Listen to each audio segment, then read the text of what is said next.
Morning. It's Sunday, October 27th. And as usual, when I am getting set to do my rant, I roam around on my laptop looking at many different articles or positions or whatever you want to call them, or endorsements, whatever it is, to find something to speak about. And today I found a controversy over political endorsements that are put out by newspapers, or TV stations, or radio stations. And so if we looked at it, we have seen that several newspapers have announced they would end endorsements in state races. And the Washington Post is not endorsing in this year's presidential race. And the Global Capital, the Alden Global Capital, halted endorsements in its newspapers. Now, I don't see any reason why endorsements should be stopped. I think it's wonderful if newspapers take a position on a candidate, as long as the positions they take are valid in their minds, and it's not just we are owned by a Republican and therefore we endorse all Republicans. If there's a prejudice within the newspaper as to who they will endorse because of the nature of their ownership or something, then that's a mistake.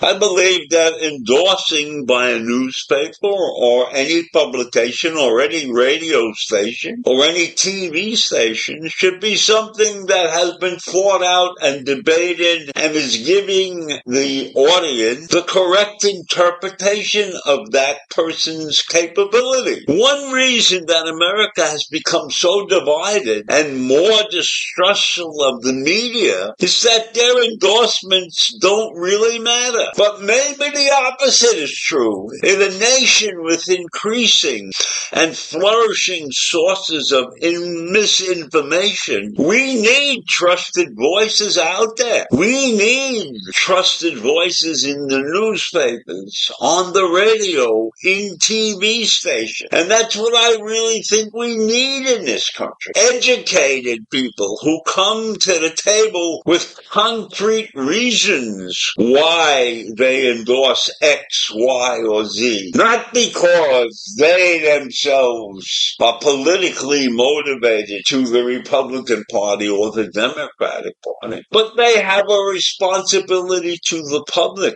to provide information that backs up their endorsement. So many newspapers are challenged with this situation, because if they are going to endorse somebody, they are putting their readership, their listenership at risk. There are many who object to the endorsements and will leave that particular platform in favor of somebody who endorses the people that they like. But if you take a position like that in your life, you're going to get nowhere, because there will be continuous occasions in your life when a trusted source of information like the TV station or the radio station that you love disagrees with you. And then what do? Do you run away and hide and find another station that's going to continue to agree with you? Now, we know that several news stations have abandoned that and are now on the sporting arena. I speak of WCBS. It's a shame that those news stations avoided sticking with the news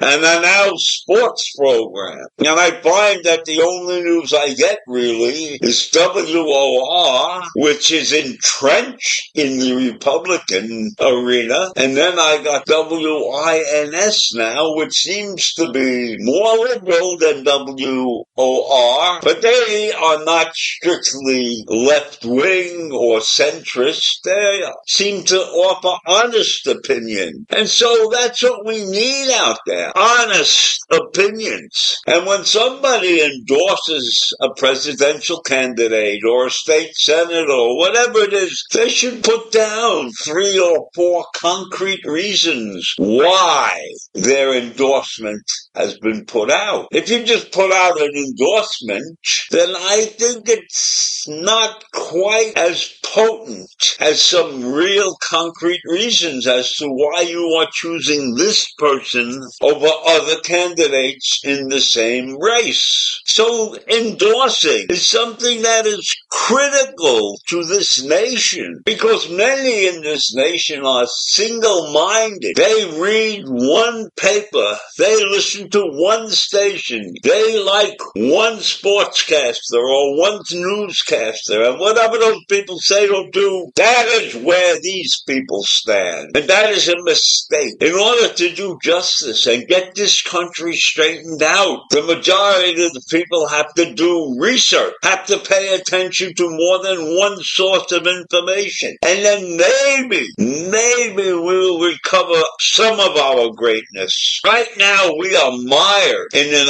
abyss because our population has refused to do their homework and are locked into the single-mindedness that has driven us to have Donald Trump running for president again. So I ask you all out there, read, look, listen to many different sources before you are prepared to make a critical decision in your life. And voting for the president is a critical condition. So I leave you with that this morning. Have a great day. Bye.